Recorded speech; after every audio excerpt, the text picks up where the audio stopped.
Oui, bonjour chers compatriotes.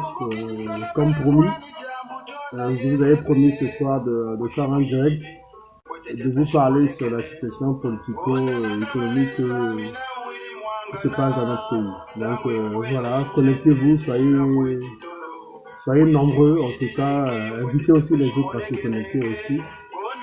Invitez du monde à se connecter, comme ça, tous ensemble, nous allons essayer de décortiquer un peu la situation sociopolitique qui prévoit dans notre pays en général et au sein de la diaspora en particulier.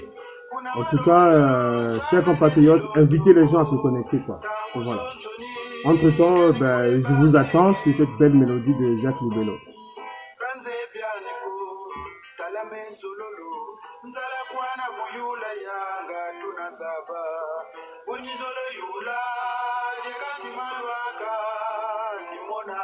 Et oui, notre cher beau pays, le Congo, c'est notre patrimoine, ça appartient à tout le monde, voilà. Personne n'a la primauté sur les autres dans ce pays-là. Donc voilà, connectez-vous, soyez massifs, soyez nombreux plutôt. Invitez les gens, invitez les autres aussi à se connecter. Invitez les autres à se connecter, en tout cas, soyez nombreux. Et intervenez si possible aussi, si vous avez des questions à me poser aussi. En tout cas, n'hésitez pas à me poser vos questions. J'essaierai de vous répondre dans la mesure du possible. Mais entre-temps, en tout cas, mes chers compatriotes, connectez-vous, soyez nombreux. La situation de notre pays, en tout cas, ça concerne tout le monde. Donc c'est ça. En tout cas, signalez les autres. Connectez-vous massivement. Voilà. Ceux qui ont des notifications aussi, en tout cas, envoyez vos notifications. Bonjour à toi, Daré et Fontis, voilà. Connectez-vous en tout cas, mes chers compatriotes. Je pense que sans plus tarder, l'heure est venue, comme je l'avais promis, d'essayer un peu de lever un peu les ombres dans notre situation sociopolitique. Donc, vous savez que aujourd'hui, mes chers compatriotes, notre pays, le Congo, traverse une crise profonde, d'où chacun de nous, c'est dans l'obligation de tout un chacun de nous de prendre activement part dans ce combat, parce que le Congo nous concerne nous tous. Et vous avez vu comment il y a cette pagaille qui règne aujourd'hui au sein de la diaspora. Et en tout cas, nous allons ce soir essayer tous ensemble d'éclaircir, de mettre un peu les points sur les i. Parce que là, il y a vraiment la pagaille, il y a vraiment le désordre. On a vu tout ce qui s'est passé ici sur la place de Paris, avec le concert de Roga, avec les agressions physiques. Et tout ça, c'est inadmissible. Ce combat commence à prendre une autre dimension, ce combat commence à prendre une autre ampleur. C'est pour cela que non, mes chers compatriotes, ce soir, en tout cas, je vous invite à vous connecter, à nous écouter. Si vous avez aussi des suggestions aussi à nous faire aussi, vos suggestions aussi sont la bonne aussi. S'il y a des remarques aussi, s'il y a des gens aussi qui veulent intervenir aussi, nous verrons dans la mesure du possible comment est-ce que vous pouvez intervenir.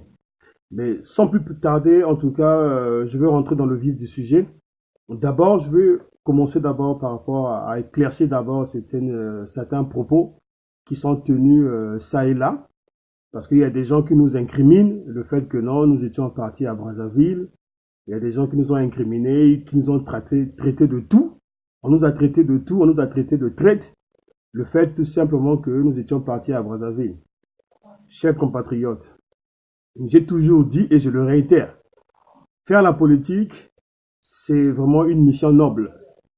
Quand on s'engage, nous nous sommes engagés en politique, c'est pas quelqu'un qui nous a emmenés, c'est pas quelqu'un qui nous a cooptés, c'est parce que nous étions conscients. Moi-même, personnellement, je l'ai vécu, j'étais sur place à Brazzaville, j'ai vu ce qui se passait, et c'est en fonction de ça, c'est en fonction des convictions, de mes convictions, c'est en fonction de ce que j'ai remarqué sur place.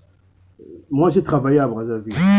C'est en travaillant à Brazzaville que j'ai fini par comprendre, que j'ai vu voilà, les inégalités, tout ce qui se passait. Et quand je suis revenu en France à l'époque, c'est ça qui m'a donné la conscience de m'engager. Parce que j'ai été confronté sur le terrain par rapport à un bon nombre de choses. Il y a beaucoup de choses qui m'ont déçu, que j'ai été confronté. Et c'est ça qui m'a donné c'est ce qui m'a poussé aujourd'hui à m'engager. Mais si nous nous sommes engagés, c'est pas parce que, bon, voilà, c'est quelqu'un qui nous a poussé, non. Nous nous sommes engagés parce que nous sommes soucieux. Voilà, nous pensons que non, dans chaque génération, il y a des gens qui doivent se lever pour dire, pour apporter aussi quelque chose aussi pour la construction de notre pays. Voilà, donc moi aussi j'ai voulu marquer aussi mon époque. Sassou, j'estime que Sassou c'est l'époque de nos pères et Sassou il a fait son temps, donc j'estime que non, nous en tant qu'enfants aujourd'hui, c'est de notre devoir aussi de pouvoir assurer la relève, c'est de notre devoir aussi de apporter aussi notre pierre à la construction de l'édifice qui est le Congo. Donc voilà un peu le sens patriotique, l'esprit qui nous anime aujourd'hui. Si nous nous parlons, si nous sommes levés, c'est pas quelqu'un qui nous a poussé, c'est pas quelqu'un qui nous a envoyé, mais c'est parce que nous avons jugé que non, la situation actuelle du pays nécessite à ce que tous ces fils puissent se lever et puissent apporter quelque chose pour la construction de notre pays. Donc voilà un peu, en quelque sorte, notre engagement politique. Donc moi, je me suis engagé aujourd'hui, je me suis engagé dans le centre. Pourquoi les gens, il y a quelqu'un qui me diront, oui, mais le centre n'existe pas au Congo, le centre, non. Mais aujourd'hui, ceux qui sont en Europe, ceux qui sont particulièrement en France, ils ont fini par voir, par comprendre que non. Aujourd'hui, la bataille politique se fait au niveau du centre. Le président Macron. Le président Macron aujourd'hui, il a gagné les élections. Et il a compris que non, mais il fallait jouer au centre, voilà. Parce que toujours les clivages, les gens sont fatigués des clivages. Les clivages gauche-droite. Chez nous aussi, c'était pareil. C'est ce que on avait fini par comprendre. Les clivages aussi, pouvoir, opposition. Mais nous sommes engagés aujourd'hui à soutenir, à nous placer au centre, parce qu'on avait fini par comprendre que non, seul un courant centriste, humaniste, est capable de relever le défi dans notre pays.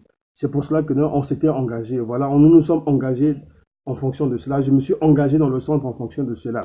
Et ce soir, je réponds aussi à ma Fimpa aussi, qui a dit que non, mais voilà, le fait que non, nous étions à Brazzaville, on a fricoté avec le pouvoir.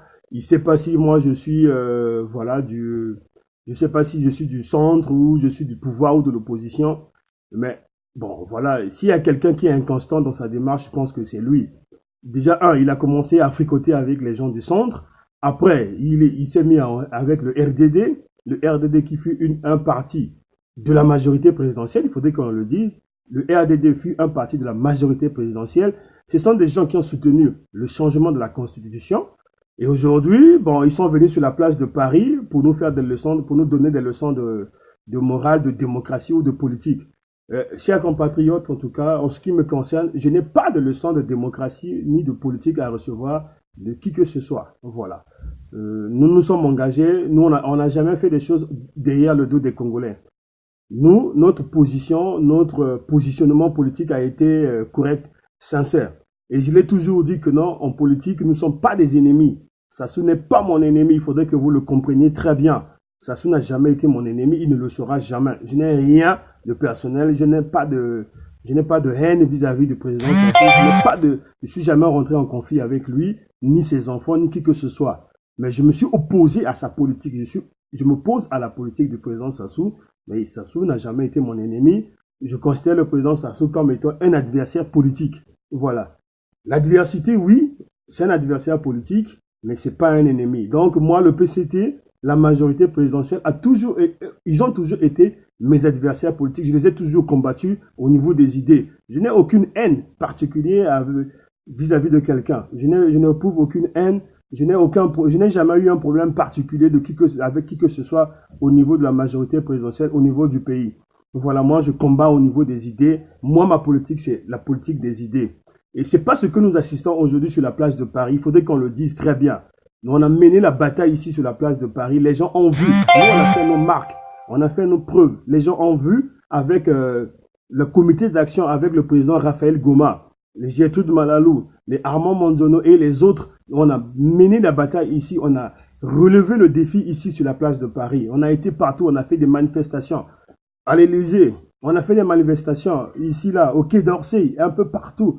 Nous avons pondu des manifestes ici sur la place de Paris, quand nous avons été déposés ça et là. Qu'est-ce que nous n'avons pas fait sur la place de Paris?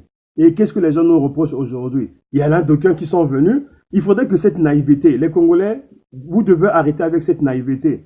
De penser que non, tous ceux qui se retournent contre Sassou, quand ils viennent rejoindre le combat, ils sont pour le combat. Non.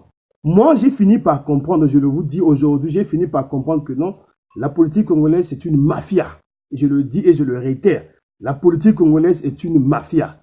Voilà, le système Sassou va jusque dans l'opposition et le système Sassou est jusque dans la diaspora aussi. Voilà, il y a des gens qui sont corrompus. Il y a des gens qui sont dans la diaspora, il y a des gens qui sont, il y a des opposants qui roulent pour le pouvoir. Leur but, c'est de distraire le peuple. Parce que au Congo, disons-le clairement, on n'a pas encore commencé, on n'a pas encore abordé, on n'a pas encore commencé, même d'un seul iota, de faire la politique. Parce que quand on fait la politique, il y a le changement. Et ce n'est pas ce que nous voyons aujourd'hui. Et je suis désolé, en tout cas. Mais nous, on a essayé de faire de la politique parce que nous, on a apporté des idées nouvelles. Ceux qui nous incriminent de gauche à droite, qu'est-ce qu'ils ont apporté dans ce combat-là? Nous étions les premiers à nous lever, à dire que voilà, il faut le changement, il faut le renouvellement de la classe politique. Parce que nous avons fini par comprendre que non, la classe politique actuelle était corrompue. On ne peut pas faire la politique si on n'a pas des idées. Combien de gens sont porteurs des idées aujourd'hui? La politique congolaise, arrêtons aujourd'hui avec la politique politicienne. Voilà des discours, des slogans. Tous les jours, oui, Sassou a mal fait. Ça, on le sait très bien. Sassou a mal dirigé. Sassou, voilà, et sa bande et sa clique, voilà, ont conduit le pays dans l'abîme. Ça, tout le monde est conscient de cela. Mais ailleurs maintenant, de l'autre côté, qu'est-ce que vous proposez? Vous ne proposez absolument rien du tout, si ce n'est que des critiques. Mais nous, on a essayé de proposer, nous, on a fait des propositions ici. Ceux qui nous suivent depuis le début le savent très bien que non, on a toujours fait la politique des idées. On a toujours apporté des idées. Aristide Mobébi, s'il est là, il est témoin. Voilà. Si nous avons pris le courage de nous lever sur la place de Paris, au moment où beaucoup ici, ils étaient là avec des muselières à la bouche, ils ne pouvaient pas parler. Nous, on a pris ce courage-là. Publiquement, on n'a pas été masqués. Non, les gens nous connaissent. On a pris ce courage et ces risques de critiquer le pouvoir de Sassou. Mais pas seulement au niveau des paroles. On a démontré A plus B, voilà, les choses ne vont pas bien. Et quand on critiquait Bouya, quand on tirait la sonnette d'alarme concernant les prêts chinois, concernant les grands travaux, beaucoup étiez où? Vous étiez où? Vous étiez dans vos maisons? Vous étiez là? Maintenant, aujourd'hui, tout le monde commence maintenant à se rendre compte que non, effectivement, nous, on a raison. Voilà. Quand nous étions là en train de démontrer que non, le pays est mal dirigé. Quand on fait la politique, les conditions de vie des populations doivent s'améliorer. Au Congo, même ceux qui disent qu'ils sont de l'opposition, mais qui nous présentent leur bilan, je suis désolé aujourd'hui. Beaucoup de gens ont été ministres, beaucoup ont côtoyé des ministres, ils ont été dans les cabinets ministériels, ils ont été des conseillers. Qu'est-ce qu'ils ont apporté dans ce combat politique? Qu'est-ce qu'ils ont apporté au niveau de la population? Le Congo aujourd'hui, nous devons arrêter avec la politique politicienne. Nous devons arrêter avec la politique politicienne, voilà. La politique, c'est des idées. La politique, c'est pas dire que voilà, matin, midi, soir, que non, Sassou dégage, Sassou a mal géré. Ça, tout le monde le sait très bien. Sassou a mal géré. Mais au niveau de l'opposition, au niveau de la diaspora, on ne propose rien. Le discours, il est flou. Les gens ne nous comprennent pas. Les pauvres populations sont en train de souffrir. Les gens, ils souffrent aujourd'hui. Mais qu'est-ce que nous faisons aujourd'hui? Nous ne faisons absolument rien. Si ce n'est que voilà, d'aucuns qui veulent, voilà, chers compatriotes, peuple congolais, aujourd'hui, je vous dis la vérité, vous devez savoir que non, la politique congolaise est une mafia. Voilà. Si vous ne le savez pas, en tout cas aujourd'hui, je vous le dis sincèrement, la politique congolaise est une mafia. Parce que les gens se servent de la manipulation. Voilà. Voilà ce qui se passe au sein de la politique congolaise. Que ce soit au niveau de la diaspora, que ce soit à Brazzaville, les gens ne vivent que de la manipulation. Voilà. On manipule les autres en pensant que non, mais voilà, pour avoir de l'argent, pour avoir du succès, pour être récompensé, ministre, tout ça. Et ça, j'ai fini par le comprendre cela, que ce soit au sein de la diaspora, que ce soit au niveau du pays. Parce que les gens c'est devenu un business juteux, faire la politique, manipuler les autres. Les gens vous approchent, pensant que non, vous allez penser que non, mais voilà, ils sont souciés de l'avenir du pays. Non, les gens vous approchent parce qu'ils veulent vous manipuler, parce qu'ils veulent lancer un signal au niveau d'un pilar pour dire que oui, je contrôle X ou Y, X ou Y est avec moi, maintenant voilà, et au retour, qu'il reçoit ses enveloppes, et au retour aussi, voilà, qu'ils soient récompensés. Voilà la politique congolaise. Voilà ce que l'on a fini par comprendre. Et voilà, cette mafia. Et franchement, cette mafia qui est vraiment bien organisée. C'est pas parce que tout ce qu'ils ont fait défection, toutes les personnes qui ont fait défection, toutes les personnes, moi je ne suis pas aigri quand les gens parlent de, oh, voilà, vous êtes aigri. Mais moi je suis aigri en fonction de quoi? Je n'ai jamais occupé une responsabilité quelconque au niveau de Brazzaville. Je n'ai jamais occupé une responsabilité quelconque au niveau de Brazzaville. Maintenant je serai aigri par rapport à quoi et en fonction de quoi? Je ne suis pas aigri. Les aigris, ce sont des gens qui, voilà, qui étaient avec le pouvoir, qui ont été écartés et aujourd'hui qui se sont levés, qui se lèvent maintenant, voilà, pour venir nous dire que voilà, ils sont dans le combat. Mais en ce qui me concerne, moi, je ne suis pas aigri. Et voilà, quelqu'un qui a été au RDD, parti de la majorité présidentielle, les gens qui ont soutenu le changement de la Constitution, aujourd'hui, ils se sont ralliés et qui sont venus dans la diaspora, ils sont devenus de l'opposition. Mais voilà les aigris. Mais ceux qui me connaissent, ceux qui nous suivent depuis le départ, quand nous avons lancé les opérations, quand on a commencé à lancer les opérations, à faire des choses sur la place de Paris, ceux qui nous suivent, ils le savent très bien. Moi, je n'ai jamais changé ma position d'un iota. C'est pas parce que je me suis rendu à Brazzaville, mais c'était dans le souci, parce que c'est ce qu'on nous reprochait. Ah, vous faites la politique seulement sur la place de Paris. Vous êtes limité seulement sur les réseaux sociaux. Maintenant, il y a la possibilité. Même si le député Idevert nous a contacté, nous a dit, bon, vous avez des bonnes propositions, pourquoi ne pas venir faire la politique sur la place de Paris? On avait trouvé l'idée judicieuse, c'était une bonne idée de descendre au pays, d'aller, voilà, faire des propositions, faire de la politique sur place sur le terrain. C'est ce qu'on nous demande aux gens, voilà. Ceux qui ne comprennent pas, les enjeux, c'est pas au sein de la diaspora.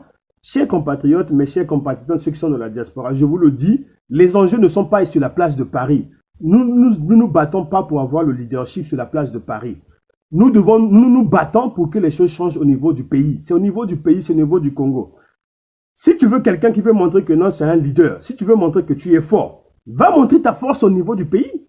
Et voilà. C'est pas entre nous au sein de la diaspora. Parce que moi, aujourd'hui, va prendre une circonscription, va galvaniser les populations, va galvaniser les peuples là-bas au pays, va traîner les foules au niveau de Brazzaville, va te faire élire maire ou député ou je sais pas, président de la République. Mais pourquoi vouloir s'accaparer, prendre la place de Paris en otage? Et je le dis aujourd'hui, vous devez savoir, chers compatriotes, personne ici sur la place de Paris, personne n'a le monopole de la place de Paris. Personne n'a le monopole au sein de la diaspora. La diaspora, elle est plurielle. La diaspora appartient à tous les citoyens congolais. Tout citoyen congolais, peu importe d'où qu'il soit, d'où qu'il vienne, il a le droit de s'exprimer librement au sein de la diaspora. Les manifestations au sein de la diaspora, personne non plus a le monopole au niveau des manifestations au sein de la diaspora. Ceux qui veulent manifester, on ne peut pas empêcher un citoyen lambda, un citoyen congolais qui veut manifester légalement face contre le pouvoir de Brazzaville à ne pas assister à des manifestations. Mais vous pensez c'est quoi? C'est pas de la magie. Mais tous nous sommes capables, nous tous nous pouvons faire des demandes de manifestation au niveau de la préfecture de police de Paris. Qu'est-ce que vous pensez? Mais nous on l'a fait. Nous on a fait des manifestations. Nous avons organisé des manifestations sur la place de Paris. C'est pas les gens qui sont venus aujourd'hui. Que ce soit Mafimba n'a pas le monopole des manifestations sur la place de Paris. Je suis désolé. Même organiser des conférences de presse ou bien des conférences débats. Mais nous, on l'avons fait ici. Armand Mondiono, nous l'avons fait. Nous avons organisé des conférences débats au sein de la diaspora, sur la place à la Maison d'Afrique. Et voilà. Donc, il y a des gens qui pensent que non, aujourd'hui, la diaspora, c'est leur propriété privée. La diaspora n'a jamais été la propriété privée de quelqu'un. Voilà, je suis désolé, la diaspora appartient à tous les citoyens congolais. Nous avons des problèmes sérieux aujourd'hui au sein de la diaspora, mais les revendications, le combat ne s'arrête pas seulement au départ de Sassou. Il y a des compatriotes aujourd'hui qui souffrent. Il y a des compatriotes aujourd'hui qui ont des problèmes de passeport. Et moi, vous voyez comment est-ce que notre ambassade, c'est vrai que l'actuel ambassadeur Rodolphe Adada essaie de faire de son mieux pour essayer d'organiser les choses, mais il y a toujours la pagaille. L'administration congolaise est toujours archaïque. Que ce soit au sein de la diaspora, que ce soit à Brazzaville. J'ai été sur place sur le terrain. C'est ça l'avantage que les autres ont oublié, que nous avons eu par rapport aux autres aussi. Il ne suffit pas seulement de se mettre derrière son écran, parler, mais il faut toucher la réalité du doigt. Moi, ce que je vous dis, c'est parce que j'ai été sur le terrain, j'ai vu, j'ai touché la réalité du doigt. Quand je vous parle de l'état des routes, mais c'est parce que j'ai été à Brazzaville, j'ai fait les routes. J'ai vu, j'ai traversé le Mayombe. quand ils ont fait le Mayombe, la route Brazzaville, la route d'Olizy-Pointe-Noire, j'ai fait cette route-là. J'ai été dans le Mayombe. C'est vrai que non, que j'ai été émerveillé, mais quelque part aussi, j'ai dit, bon, c'est vrai que les Chinois ont fait ce qu'ils pouvaient faire, mais on pouvait faire mieux. Et voilà, on pouvait faire mieux. C'est vrai. C'est pourquoi. Mais c'est parce que j'ai voyagé aussi. Mais ceux qui sont en Europe, mais faites par exemple la route entre la France. Faites la route entre la France jusqu'en Suisse ou en Italie. Traversez les Alpes, vous allez voir vraiment comment est-ce que le relief il est vraiment montagneux et rocailleux. C'est pas facile. Et ceux qui ont été en Norvège, par exemple, faites la route, par exemple, de Oslo jusqu'au nord de la Norvège. Mais vous allez voir comment est-ce que les routes, le relief est très difficile et rocailleux. Comment est-ce que l'homme a su battre la nature, l'homme a su transpercer les montagnes et tout ça pour créer des autoroutes au sein des montagnes et tout ça. Donc voilà. Donc, quand il y a des bonnes choses qui sont faites au pays, nous ne sommes pas des extrémistes, mais nous acceptons, nous disons que oui, effectivement, il y a des bonnes choses qui sont faites au pays, mais il y a la possibilité d'améliorer. Et nous sommes là pour apporter un plus dans le débat politique. Moi, je ne fais pas la politique politicienne, parce que depuis plus de 40 ans, le Congo ne vit que des mêmes choses. La politique politicienne, les gens ne vivent que des mêmes réalités. Les réalités sont tristes. Prenons l'exemple de l'école. Prenons l'exemple de l'école, par exemple. L'école congolaise aujourd'hui, qu'est-ce que est devenu l'école congolaise? Le fer de lance du développement. Un pays, pour qu'un pays se développe, ça passe par l'éducation. Et le président Kagame au Rwanda, il a compris cela. Et le président Kagame a mis en place au Rwanda son programme ICT 2020 jusqu'en 2020. Il s'est dit que non, jusqu'en 2020, il faudrait que non, le Rwanda puisse atteindre un certain niveau au niveau technologique, au niveau informatique et télécom. Et le président rwandais, il a mis les moyens en jeu. Il a signé des conventions avec Microsoft pour que toutes les écoles rwandaises soient équipées d'ordinateurs. Et voilà la vision. Voilà où un président, voilà où ceux qui font de la politique emmènent leur pays. Et chez nous au Congo, j'aimerais le dire aujourd'hui, il y a eu un individu, il y a eu un président. À l'époque aussi, le président Lissouba, le président Pascal Lissouba, était animé aussi par ce sentiment, par cette pensée. Le président Pascal Lissouba, il voulait que dans le Congo aussi, au niveau des sciences, comme lui-même fut un scientifique, au niveau des sciences, que le Congo excelle. C'est pour cela que non, il avait essayé de mettre un peu les moyens en jeu au niveau de la faculté des sciences. Et il avait délocalisé la faculté des sciences.